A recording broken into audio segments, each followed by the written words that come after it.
of people here today to talk about this, some real heavy hitters. So I'd love for everybody to introduce themselves and share a little bit about where they're from. So if we want to start, Betty, do you want to kick us off? Sure. Thank you. It's great to be here. It's weird to be here in like the best way. I'm looking at dancing apes and little mushroom guys. Oh, hey, Yamo. Shout out to the Horde, anyone in the audience that's listening. I am the co-founder and CEO of Deadfellaz. And it's great to be here. I love oncyber. And Saren is here. Hi, Saren. Hey, everyone. Oh my God. I love my community.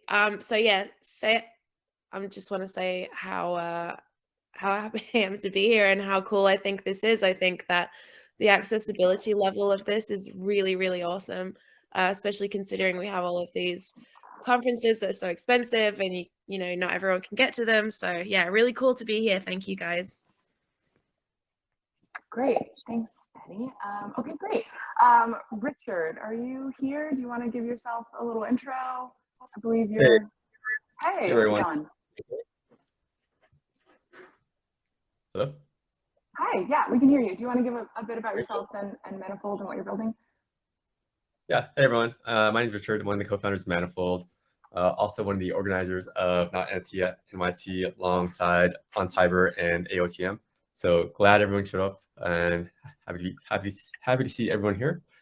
Yeah, so I'm one of the co-founders of Manifold, and what Manifold does is that we provide tools for creators in Web3 to really help them like realize what creative sovereignty means. And so, you know, we started off as providing independent sovereign smart contracts to creators, and then we started expanding off into providing more tooling around, you know, minting NFTs, selling NFTs, and really just creating really engaging experiences for NFTs.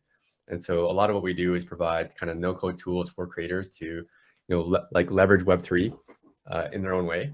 And we also provide tools for developers to create really interesting experiences on top of those NFTs. So yeah, happy to be here alongside this great, amazing panel here. And this is a very unique experience. So happy, shout out to oncyber for putting this together. Cool, great, thanks so much. Okay, Ben, are you here with us? Do you want to give a info about yourself? Sure. Hi, how's it going? Connection. Can you hear me well or not? Because I'm in the hotel. I don't know what's the connection at all. Yes, so maybe you we can hear you. Okay, cool. Okay, no, so I'm Ben, one of the co-founders of RTFKT. I don't know what I'm doing here. I just came because Ryan told me, can you come? And I said yes, because Ryan is the best, one of the best guys in the business. He's always trashing me that I say everyone is the best, but Ryan is truly the best. And it's cool to see all these avatars moving around, including some apes and some clones and a bunch of different ones. I don't know what's the giant one that's dancing. It's super cool as well. And I like how we're here, like judging people, you know, as if all as part of a council. And so yeah, I'm happy to be in that space with as well some people I know. So looking forward to chat about whatever I want to chat. Great, cool, thanks so much. Okay, and Lee, are you with us? Are you here? Can you hear me? Hi, yes. Awesome. Yeah, it's great to be here. Thanks so much for having me. I'm Lee. I'm one of the general partners at Variant Fund. We're an early stage Web3 investment firm. Have also been creating for many years on the internet, NFTs amongst other things as well. Yeah, really glad to be here. This is a very cool space. I've never done a panel in a hoodie before, so this is a first. I love it.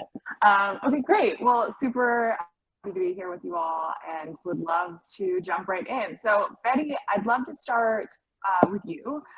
You are obviously at the forefront of this work and would love to hear from you how you feel like Deadfellaz' approach to providing tooling, assets, licensing rights empowers community members to become creators themselves. Yeah, totally. I mean, that is it's one of the foundational aspects of the whole project and brand. And it comes really from our own experiences as creators. Syke and I, Syke is my co-founder. For anyone that's listening and doesn't know, he's also my husband and artist on Deadfellaz. we really see this space as an opportunity to solve real problems, and there are very real problems that exist in the creative industries. I feel like also there's an issue with the everyday person not feeling like they have the license or opportunity to be creative themselves. I think we all have trouble owning that label.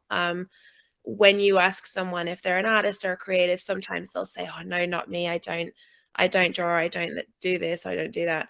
Well, I think that's actually kind of garbage, and we're all creative in our own ways. For me, providing the tools and resources for people to explore that is important. And you see it often, like we'll have, if we do have art contests or whatever, I always, every single time, get messages from people like, "Oh, I've never actually tried to do anything like this. I've never tried to create anything, and this is my first time." And oftentimes it's just an amazing result.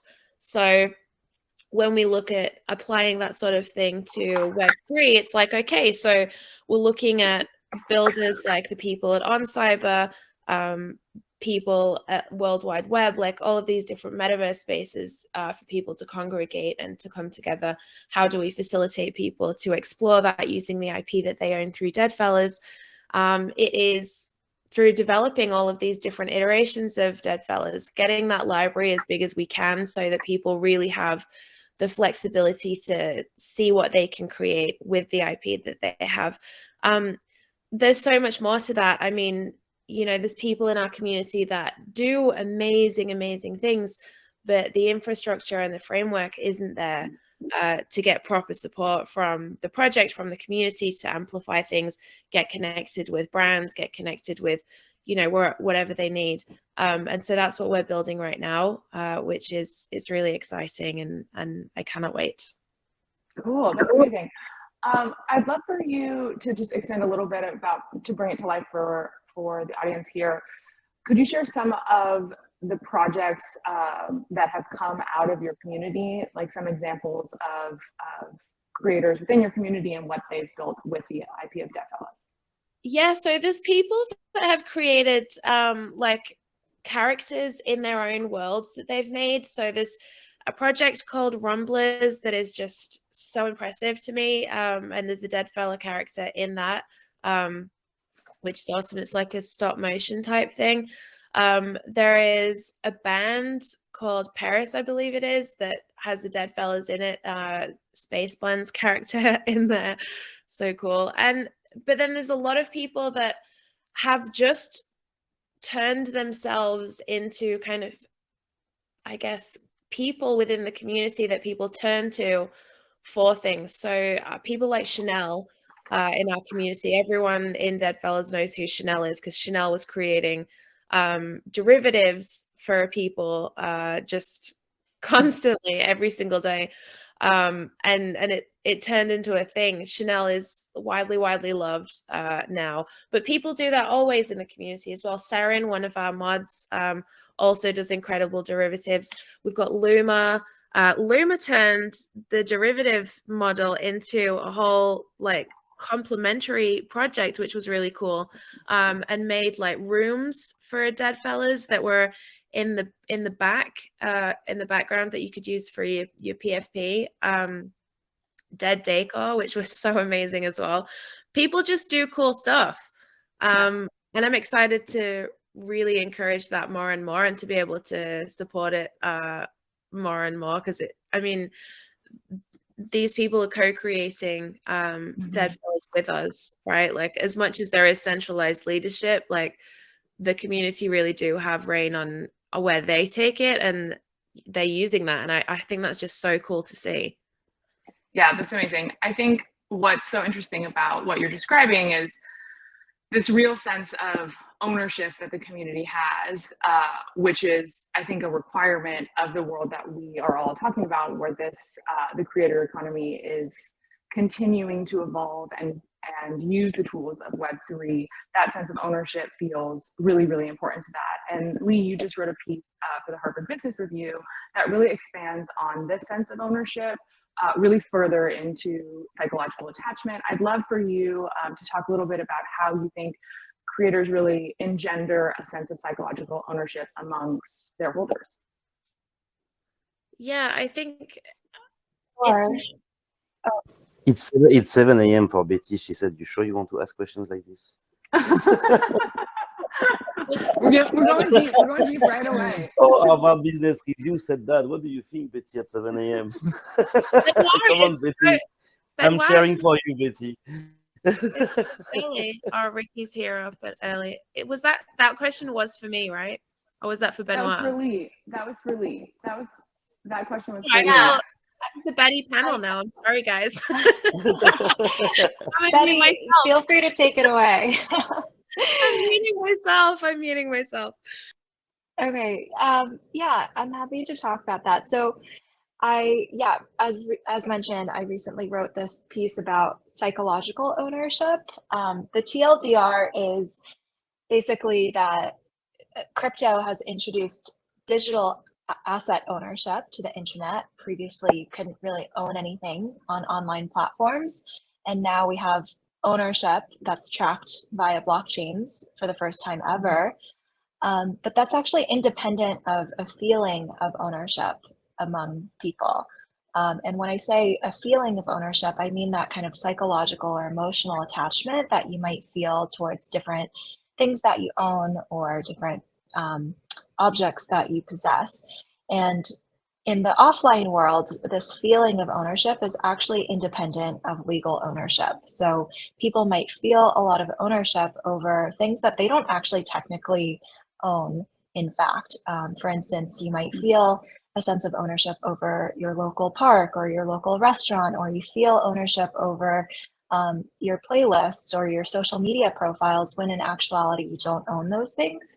But certain product experiences in the digital realm have helped you cultivate that feeling of ownership. And in this piece, I explore what are all the drivers of that feeling of ownership. It includes things like mastery, control, self-object congruity, which is you're able to see your own values and self-image reflected in the thing that you own. There's all these different drivers of psychological ownership. And in this piece, I basically argue that to make Web3 more of a sustainable ecosystem for projects to actually cultivate a group, a healthy community, it's critical to not just turn them into owners, de facto owners. It's important to actually have that sense of psychological attachment too. I think this is the reason why Web3 has been criticized as being rife with speculation, or there's projects that have explosive growth that then really quickly unwinds. It's because people have been made into owners without that corresponding feeling of ownership. And so they don't really have any sort of loyalty or retention with those projects. 2 years ago, I actually tweeted a reminder to not conflate a group of people with economic incentives with a healthy community. Those are two different things. And I think in crypto, we've done this very intense exploration of economic incentives without necessarily cultivating that healthy community. And I think psychological attachment is one of the key determinants of that. So in terms of your question of how can creators build this among their fans, I think it's about like tapping into all of those drivers of psychological ownership. So making them feel like they have control, like they're co-creating that world, making them feel like they have mastery over the experience of whatever product that you're building, standing for a set of clear values and mission that people can see themselves in is another component of this. So those are some ideas. Wow. Yeah, I love that. I think I'm curious how important you think actual like owner of licensing rights is to that feeling of psychological ownership. Do you think that those things have to be matched, or do you think that there are these other levers that you pointed to that give that sense of ownership, that sense of belonging in a community that is much deeper than just economic incentives? I think it's not necessary at all to tie in like offline or analog experiences of ownership into digital assets to get people to feel ownership. I think you can see this in, for instance, the music NFT space, where the music NFTs that have done the best or gained the most adoption are on platforms, or they don't have any tie-in to royalties or like what the song is actually earning through other channels. And people instead are collecting or feeling a sense of ownership because they just want to feel like a patron. They want to feel like they're close to the artist. So I think we can explore, like there's much more exploration for entirely like digitally native ways to give people that sense of ownership without necessarily tying it to a financial value proposition. Yeah, that's really interesting. Okay, Ben, I'm coming to you. So I'm prepping you so that you can know, even though it's so early your time. No, for me it's late. It's 11 p.m. So. Oh, it's 11 p.m. Okay, Yeah. we've got a 7 a.m. and 11 p.m. Global. This is a global panel. I mean, oncyber is a global platform, you know. So. Exactly. Yes. So yeah. So one of the things that, as we're talking about this sense of like psychological ownership and identity, and that really, though, that type of topic brings up for me a sense of belonging. And when I think about digital fashion, I think that this is a huge reason why people are interested in digital fashion, because to have that full sense of belonging and identity online and in their digital worlds, people want to be able to represent themselves fully, and fashion is such a huge part of that for people. So for you and Artifact, I'd love to hear how Artifact is leveraging NFTs to empower creators and really redefine that definition of digital fashion and the landscape around that. I'd love for you to talk about how you see that now and sort of how you see that evolving over the next few years. So there's lots of ways to answer that, but the first thing is when we started Artifact, and a lot of the core team have been working in fashion before, and me, what I always thought that was a bit untapped potential in fashion brands, that they're really, always leveraging things that are ephemeral, and fashion is by default ephemeral, even though a lot of stuff is coming back, and they take back in the archive and bring it back, but they always need to be on top of what's new and get the latest, cultural trends they find in the street, and then embed that in their big corporation or big industry if it's a big brand. And same in the model industry, where they all try to always get the latest hot models, and usually they all compete together to try to find who's the next model. And this you could have seen recently. I think there's two big examples recently, both coming from Korea. One was after the Squid Game TV show aired. They all tried to sign that girl. I don't remember what number she has in the TV show, but a super cool Korean girl. And they all signed her, and you could see that LV signed her on the luxury side, and Adidas signed her on the sportswear side. Like, she got signed in every possible vertical you can think of a fashion and lifestyle brand. And you could have seen that as well recently with the new K-pop band called New Jeans, where I think the fashion brand learned quite fast from the fact they got quite slow with Blackpink, but then they still got, managed to get each one of them in each different brand. And they jumped on it as soon, as they started to become popular a bit outside of Korea or even in Korea. They all signed each one of them, and the 5 of them. And you had always thought that was allowing with NFTs and, the fact that you start the fashion brand in the digital world and not in the physical one, is that you could go beyond just selling clothes and having to invent new clothes every season and do all these things and always be on the ephemeral side, and actually offer your audience something they can really own and be. And you could actually, instead of using models that you source and you try to always stay on top, you start to give people their online identity that then they can customize and use for whatever they want to be their online persona. And so that was the first thing we did, which was a fashion brand in the future can actually also have avatars as part of its product line, and then let people become their own model. And if you let people own that identity, own their commercial rights, and have their 3D files, and think of them of people who are actually creative and active and not passive, then they can actually become your role models for the brand, and you don't need to always try to be on top of what's the next hot thing in the real world.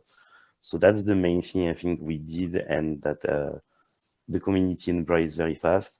Still, one of the things we're the most proud of today is the fact that we have the most creative community in the space. And if you compare it to even traditional fashion brand, I don't think there's any fashion brand that has that many people actually creating things for that brand or using that brand logos or what that brand is doing. So, and I think it's very, very important, because we always started the company thinking that first, I never wanted the company to be huge in terms of employee count, because I hate to manage people. And I hate to have a lot of things to manage. It's really the worst thing to manage people.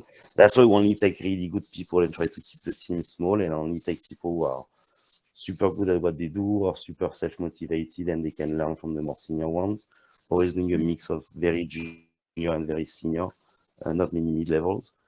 And then also because we thought that whatever we do anyway, like the community will be better than us by combining their strengths. So it's that thing of always thinking of your audience of people who are smart, actually smarter than you, and potentially together more creative than you. And this actually we see it every day, like there's people creating amazing things. And then your role as a fashion brand is more to educate them, give them the tools to create and create more easily, or to connect together. And that's thing we've done a lot so far by distributing 3D files, which, as you can see now, are finally usable on oncyber. Thank you, Ryan, for taking so long, but it was also our fault of not doing the VRM, but it was tough to make from the initial 3D pipeline we did the clones with. But now it's done, so it's cool to see some clones in the crowd and my clone sitting in that judgmental conference council we have here in the city. But mainly, yeah, I expect to see more and more things done by the community, and at some point, they will be the one creating most of the things for Artifact, and be the one defining what Artifact is more than us at some point if we do the work well. Yeah. Really interesting. So what I'm hearing from you is traditional brands and consumers, fashion brands, the way that consumers or someone like myself relates to a brand is this very like aspirational relationship, because you have the next biggest model, the next biggest star representing your brand. That's the work that brands do. They go and they find like the next hot thing, they bring them onto the brand, and it becomes this like aspirational relationship to whatever it is, whether it be, Gucci or Chanel or whatever the luxury brand is. And sort of what you're drawing a line to is now consumers are empowered to create through projects like yours, their own avatars, their own brand identity, and that shifts the relationship from sort of aspirational to another person, a celebrity of some kind, to being able to form your own world and create the world that you want to see through your own avatar and the things that you can produce through a community and brand like Artifact, which is really interesting. And then the other thing you spoke to is really this idea of like tooling and infrastructure and what's necessary for people to be able to do that. And I want to talk about Manifold and get into that, but I know Lee has a shorter timeline here, so I'm going to come back to you quickly, Lee, before you have to bounce. Starting to dig into this question of tooling and infrastructure, I think one thing that we think a lot about for NFT communities is how important it is to choose the right digital mechanisms for their creators and their community to create engagement and value. And this is a big question for communities. So in this vein, I'm curious how you think about how should projects think about fungible tokens versus NFTs in terms of giving users ownership and increasing sort of this long-term sustainability for communities. If you could speak to that before you have to bounce. Yeah, I think this is a really big and important question, and one that a lot of projects are grappling with. Like a lot of projects that I talk to that are thinking about decentralizing ownership or exiting to their communities are thinking about, I asked you a very fungible token. Very big question in a very short amount of time. Yeah, yeah, for sure. Fungible tokens versus NFTs. I mean, I think like I was talking to someone yesterday who told me that humans have like out of all of our senses, we have the most number of visual receptors out of any kind of sensory receptors. And so we're just like naturally very visual beings, and we resonate with visual things. And so I think you can see that in the success of NFT projects versus social tokens. Social tokens 2 years ago were widely predicted to be this type of asset that would allow people to bet on creators or invest in creators, and people were predicting that every creator in a couple of years would have a social token. Turns out that didn't happen, and instead what we've seen is a proliferation of NFT projects that kind of function in the same way that social tokens were imagined to do. So I think NFTs have the advantage of like helping people feel like they own something, engendering that sense of emotional attachment. But I think it's also harder for users to think about like valuation or pricing, or like to understand economically what they own when every asset is, you know, non-fungible. And so for projects that are thinking about launching a token, I think those are the trade-offs. Like a fungible token is much easier to reason about. It doesn't result in that fragmentation of liquidity. It perhaps allows you to have a much larger holder base than an NFT project would, although NFTs are also not constrained. So those are some of the considerations. Great. Thank you so much. And thank you for joining. Yeah, and thanks so much for having me. I have to hop, but thank you all for being here. This was really fun. Great to have you. Okay, so building on sort of the toolkit for projects and NFT communities, Richard, I'd love to go to you and talk a little bit about a little bit more about how Manifold is supporting creators right now. And could you explain a little bit how Manifold smart contract solutions offer creators more control of their NFT communities and really foster a greater sense of community engagement because of that? Yeah, for sure. So, you know, I think the one thing that, so when Manifold started, our whole thing was like, how do we offer as much creative control and pretty much power to every single creator out there? You know, the State of the Union before Manifold came around was that most creators are minting on these platform contracts. And one of the issues with these platform contracts was that you're kind of beholden to the platform itself. And so, you know, there has been many cases where, you know, an artist had minted on like, for example, the OpenSea shared contract. And then all of a sudden, you know, OpenSea said, hey, you're an artist from Iran or some country that has been embargoed. And then they just like completely wiped all of the NFTs from the artists, took down their storefront, took down the NFTs and even the metadata. And so those artists were kind of just like left without anything really. And so, you know, one of the big fundamentals of blockchain is that, you know, everything you own, it should be permanent. And so, you know, because they were minting on these contracts that, you know, they didn't own and had no control over, they were kind of beholden towards, you know, the rules of the platform itself. And so we said, well, you know, it doesn't make sense that that is the case, you know, coming from a blockchain background. And yeah, so we offer these creator contracts, right? And, you know, one of the big things is that we always strive to make sure our contracts are interoperable with as many marketplaces out there. So Manifold contracts are the only contracts that are accepted by, you know, the permission marketplaces like Nifty Gateway, Foundation, SuperRare, and every other permissionless marketplace, such as, you know, OpenSea, Variable, you know, LooksRare, and so on. And, you know, what it really does is that when you own your own contract, it really enables you to do really unique things. And so what people have done with Manifold contracts specifically is that they've been able to extend the functionality of what they do. And, you know, that goes from across of creating like really unique NFT mechanics to even like unique sales distributions, ways to distribute their NFTs.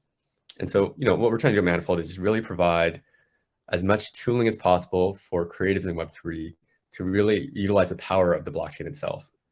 And, you know, we do so in, you know, by providing contracts, by creating interesting engagement things. You know, you can take Manifold contracts, you can burn any NFT and create new NFTs. That's been a really unique experience for people. You can even take, we have a bunch of token gated utilities. And so what you can do with the tokens is that you can create, you know, different campaigns around like trading them in for physical merch, you know, getting information, creating access to digital content that is only accessible if you own the NFTs. And really what we're trying to do at Manifold is just create really interesting use cases for everyone. And we're really excited to see what people create with our tools. Cool. Yeah, that's exciting. I think it's so important to obviously build out infrastructure that makes it possible for more creators to have possibilities in this space, non-technical creators to be able to plug and play with a different set of tools that allow them to make their mark on this space, as well as still holding true to sort of the principles of Web3 that are so important to us. I think it's also really important to have that. The more that we do this, the more these communities can have a sense of long-term sustainability and engagement, and not just be sort of a flash in the pan if they can sort of easily take part of a project and build upon it in a new way with tools that make that easier to do. So I'd love, Betty, to come back to you and talk a little bit about this idea of sustained growth and vibrancy within a community over a long set of time. I mean, you are sort of one of the core NFT projects, one of the first ones I was exposed to. And so you have done a really successful job of being early and then building from there and still having a really vibrant community.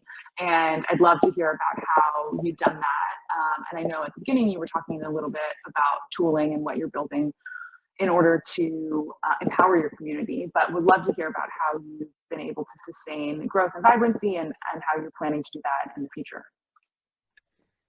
Yeah, that's a really great question. I think it comes down to being mission driven, right? Like, there's a lot of discussion on NFT Twitter around whether or not you should be outspoken or a project should have, a strong value set and whatnot in order to appeal to the widest range of people.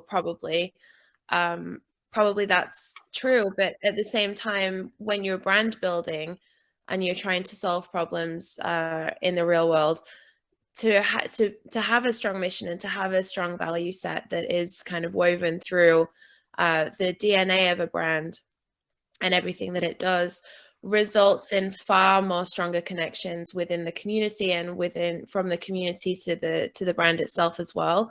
I'm a very big believer in that. I think that when we look at brand building in Web 2 and compare that to what's happening here, we have this opportunity to create things of substance that do address real issues in the world, rather than just being a brand for the sake of being a brand. I think that when you try and appeal to everyone, you dilute yourself to a point, whereas, there are many, many, many people in the world, and finding the people that are aligned with what you want to do and the problems you want to solve is important. So part of the vibrancy of what's going on at Deadfellaz is because the people that are attracted to this brand share goals and share views. And while there's definitely a huge diversity of voice, age, gender, location, all of that, there is this common thread of wanting something better for the world and wanting something better for creators and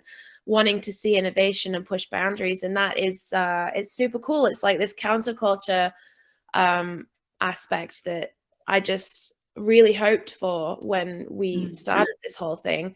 So yeah, and I mean, part of that is, as I was speaking about before briefly, empowering people in our community to express themselves through what we're doing. So I'm excited to see some of this stuff come out. The streaming avatars, streaming fellas for all of the 10K holders will be so fun, because that's going to really empower people to create their own content and remain anonymous if they wish, create entire new identities around their Deadfellaz, which is going to be real cool to see. But yeah, I greatly respect what Benoit is doing with the creator stuff in his community, and Richard is a hero of mine. I feel like Richard and Manifold just really do hold the line in terms of what we expect for what we present creators and how we empower them. Without that, I don't know where we'd be, because people would be relying too much on these centralized marketplaces and whatnot. But yeah, so props to these guys, and the oncyber team, obviously.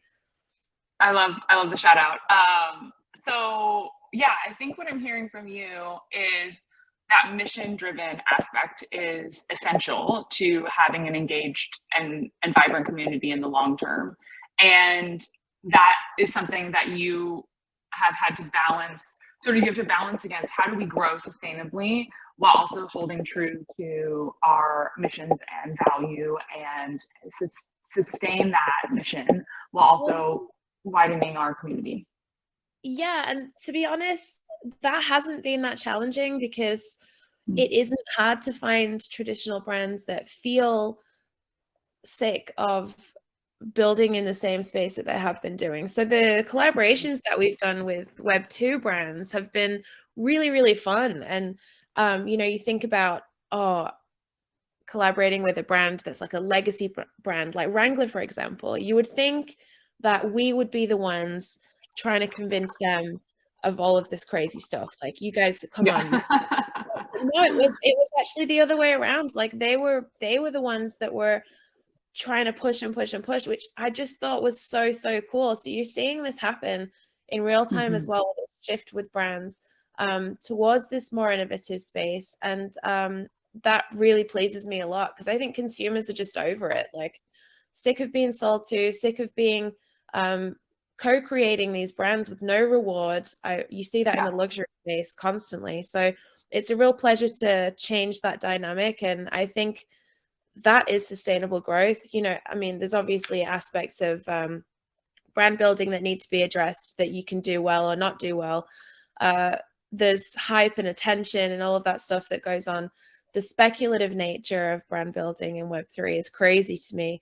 But you do have to play with it sometimes. It's a funny line. We're all kind of learning.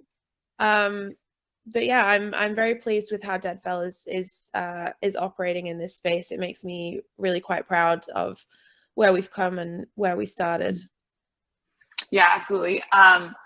Yeah, it's very exciting to hear, and I love hearing that more traditional brands are excited about it and looking for ways to innovate and ways to incentivize their consumers and sort of transform consumers more into actual communities that are part of co-creating brands. That's a really exciting future. And coming back to some of the tooling stuff, I think what I'm hearing is this amazing ability to democratize the creative process, both as individuals and as sort of contributors to larger brands. And Richard, I'd love to talk a bit about, coming back to the tooling at Manifold, how do you see these smart contract solutions that you are all offering really be a mover in contributing to democratization of the creative process? Yeah, you know, I think what we're doing at Manifold is just really giving access to everyone. You know, when we first started, you know, it was really hard to create your own smart contracts because no one really understood the technology. And on top of that too, there were a bunch of other like providers out there who are just providing bad smart contracts. And you know, I remember back when I started, there's so many PFP projects out there that ended up having bad smart contracts that would end up, you know, running the community just because, you know, they weren't put together well, or they were put together very rushed and weren't tested very well. And so one of the things that we really strive for is just making sure that everything we offer Manifold is of the highest quality, it works well, it's well tested, and very secure, very secure. And really, what that does, it gives a lot of confidence for creators and their collectors and their communities to really trust what is happening going forward. And so, you know, we spend a lot of time on, you know, educating our creators, you know, teaching them proper wallet security, how to do things properly, and really, we're trying to provide really good defaults for everyone too, so that, you know, they can be assured that when someone deploys something on a Manifold contract or uses Manifold tooling, that it's really easy to use, but also you can trust that you're going to get something, a solid quality foundation at the end of the day. You know, when I think about the blockchain in general, it all comes back down to the technology, and smart contracts are sort of the foundational building blocks of everything we do in Web3. Yeah, absolutely. And I can speak from our experience at Boys Club. We're a deeply non-technical team. And even just over the course of the last year, what has been made possible with tools like Manifold for a community like ours have really unlocked a lot for us in a way that was really not possible even, you know, a year, 18 months ago. So I'm really so excited to see that. And I think the ability for non-technical people to be able to leverage a smart contract in a way that allows them to be a creator in this space is absolutely huge, and is a huge part of how I see the future for this space. And I think coming back to some of the digital fashion stuff, I sort of see it as, you know, 15 years ago or 10 years ago, when you look at a sort of fashion photography, for as an example, you see there was like 10 fashion photographers or like 15 fashion photographers that everybody used. And then with Instagram and with the evolution of social media, everybody with a smartphone and a good eye who had talent was able to produce a beautiful image that they could share, that could have distribution across Instagram. And then you saw this democratization really of who could participate in the fashion space when it comes to photography, and who could be a photographer, and all these amazing creatives and artists were able to get exposure in a new way and really become participants in that industry. And I think we're starting to see that when I think about the future I want to see for digital fashion. I hope that that's what we're going to see there as well, with digital designers being able to have new distribution, new access, new exposure through all that's being built in the space right now. So Ben, I'd love to hear from you. How do you see NFTs transforming the way creators are going to be able to monetize their work and engage with their audience in the digital fashion space? So I'm not going to answer your question, but I'm going to go back to one thing you said where I got a strong point. Okay, great. I love it. I love it. No, Go for because it. you mentioned. No, but I think it's really good what you said, because I think it's all about democratization of access to actually be part of the art world. And I think the art world, it was one of the things that really interested me in the NFTs as a medium again, because once again, I really think that term is going to be cringe at some point to use. But I think the medium and the technology is amazing. But the art world was always very, very, very small, and only a few people could participate in. And if you go to some gallery openings or stuff like that, you always see the same people. Then after, more people started to get interested in the art because of Instagram, or thanks to Instagram, because it's cool content to post. And as well, a lot of artists and museums understood that by making more like immersive type of installation, just like the Yao Kusama infinity rooms or stuff like this, like it became a lot more popular. But what you said earlier around the photography, because I studied fine arts initially, and I was always very, very pissed off at the other students that just had a really good analogical camera and were taking honestly very shitty, boring pictures. But just because it was an analog camera and they were developing it in the dark room and blah, blah, blah, they thought it was cool, or that it could be considered art, when in the end it was just a shit picture taken with a really expensive camera. So that's why I love, the fact that now you have smartphones and that anyone can take a picture whenever they want, because they have, the camera in their pocket. That a lot of people on TikTok are becoming like super good editors and really understand how to create content that people can really engage with. And I think NFTs in the end, it's not something that's gonna, make creation more accessible, but it's gonna make the actual fact of being able to live or sell or make a business out of your creations a lot more easy for everyone.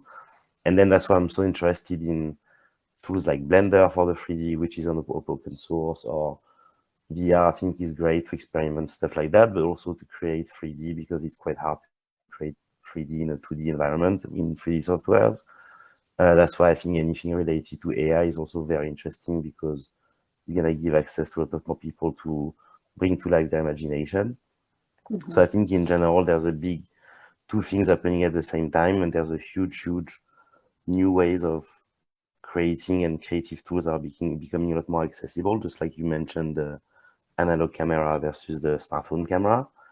And at the same time, we're lucky because NFTs as a medium is allowing these creators to actually distribute their art instead of just trying to post it for free and then maybe do a Patreon or maybe get hired by an agency or be commissioned one day by someone. So it's gonna really create a very big long tail of amazing creatives. They're gonna make their own new, you know, transparent and ownable ways of distributing the artwork and monetizing the artwork. So that's what I'm very excited about.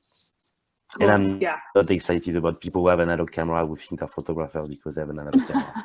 Because anyone can buy that, so it's fine.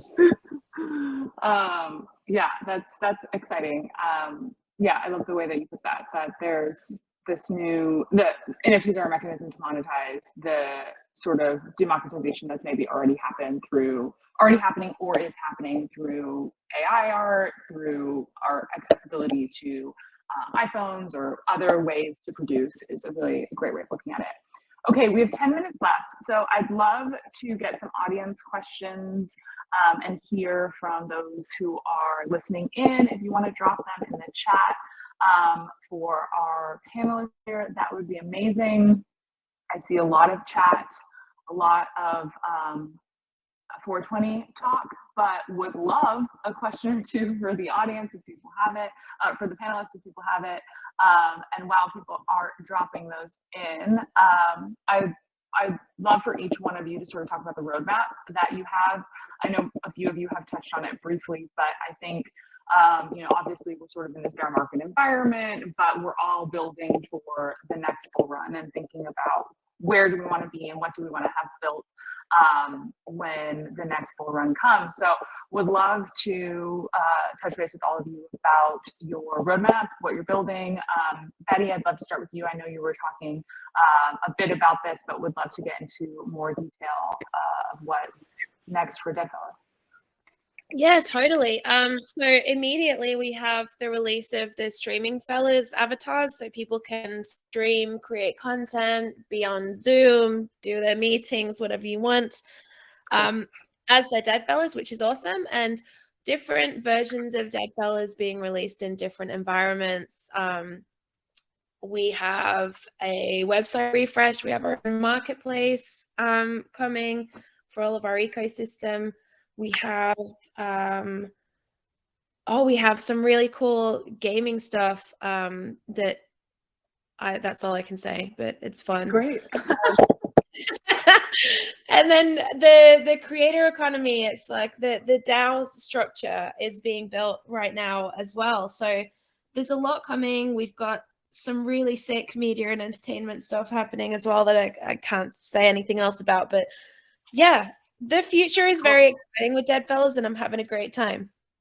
Great, I love that. Okay, we'll take an audience question, and then we'll go to another roadmap. But we have a question here from Sudden Boom, who says, NFTs have had a bad image for many people around the world.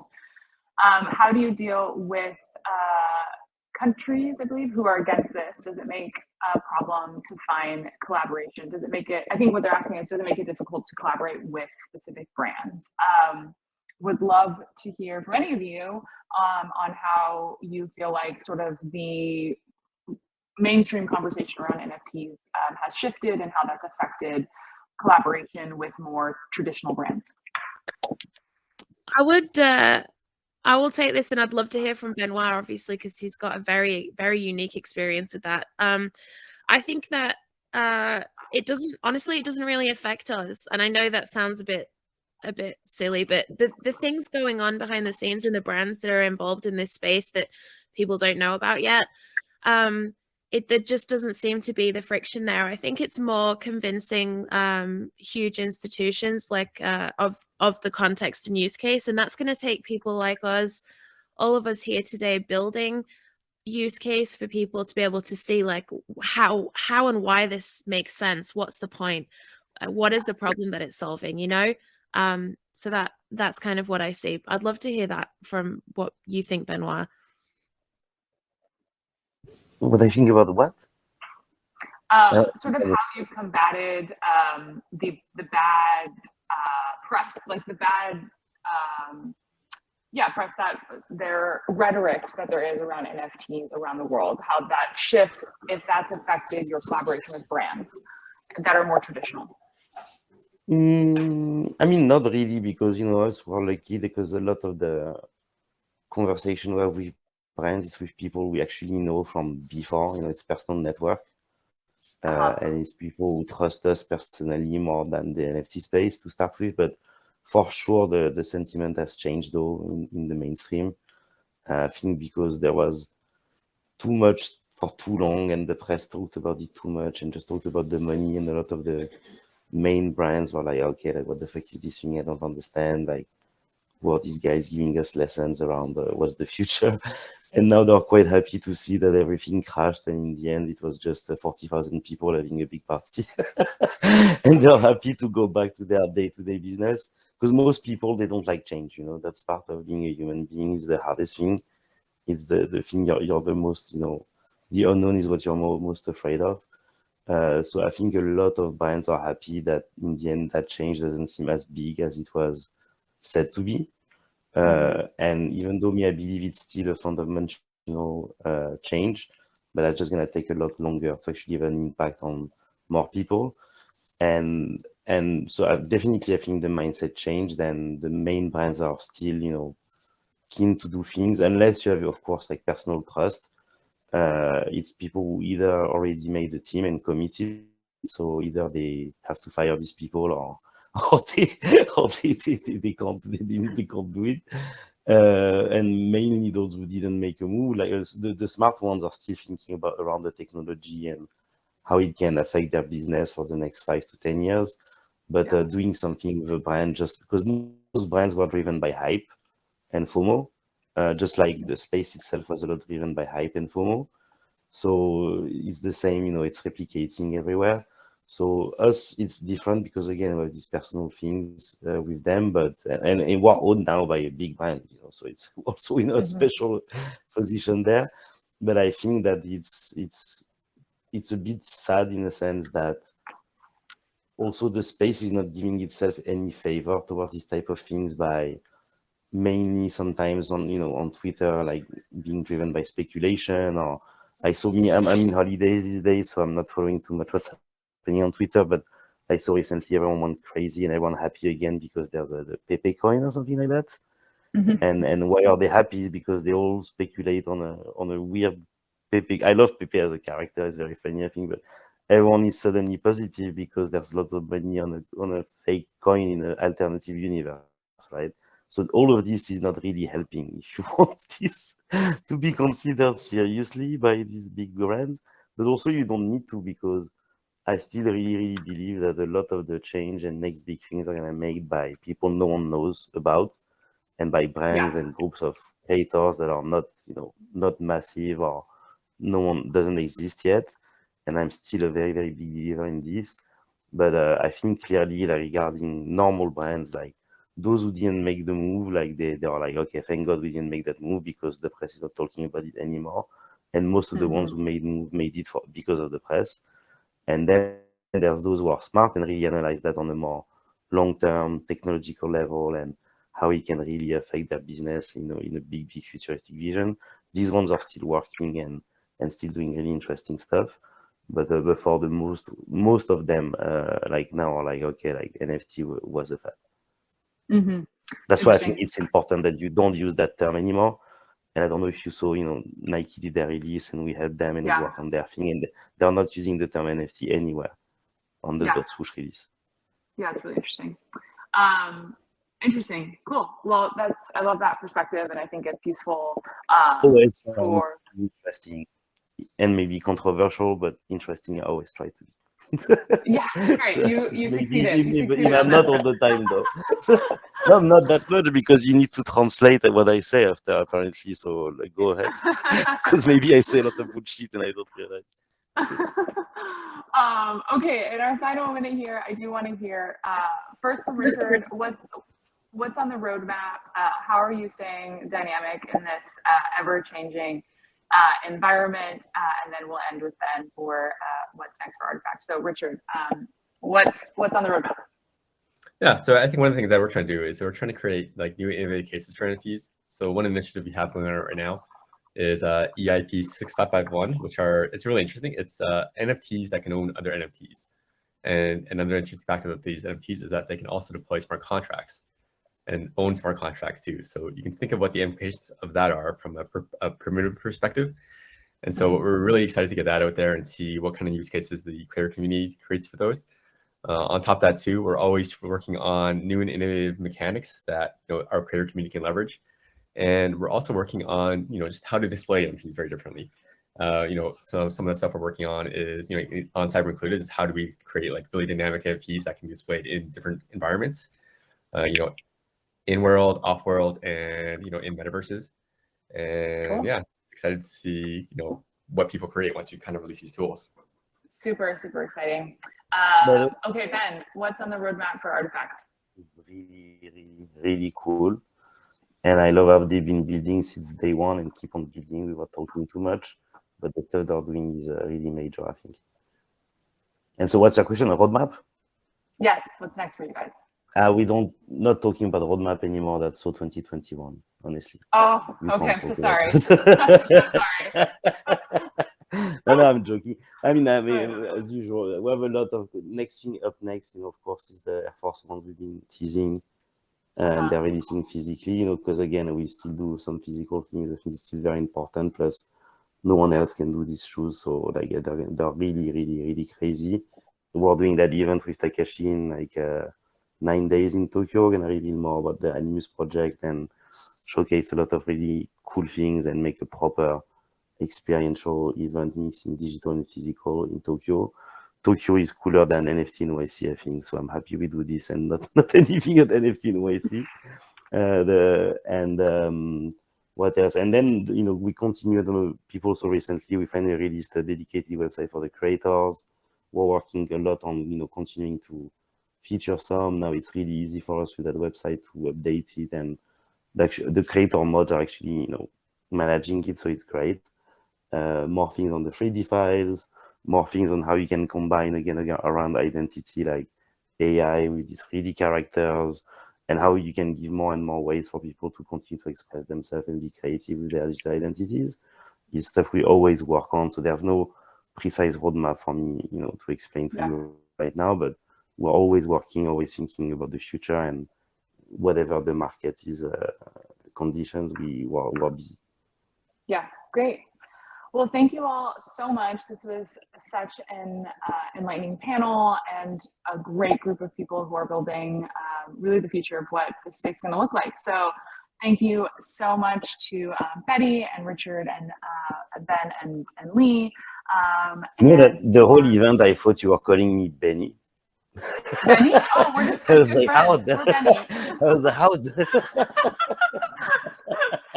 Yeah, I was we're like, that okay, I'm close. gonna take it. I'm gonna accept it. Okay, let's go. Oh my gosh, I love that. Okay, thank you so much to oncyber as well. This was a great time, and I hope you all enjoy the rest of this event. Thanks all. Thanks, guys. Thank you. Thanks, everyone. Bye Bye. bye. Bye. And really, by the way, amazing city made by oncyber and Samzi. Yes, I think he's beautiful. giving you a taste of what can be done for reflections, all of this stuff in WebGL, and then all these 3D avatars moving and doing this weird dance move. It's perfect. It's just missing the virtual tomatoes, and we're ready to go. Really good. Anwar, is this audience, Thank you. is this audience bigger than what you usually get at conferences? Because I'm looking at the people here and I'm like, wow, this is like triple what you would see at a conference sometimes. I mean, you see, Betty, you can stop fucking the planet, taking all these planes now, and just take virtual conferences on cyber. Hey, let's go.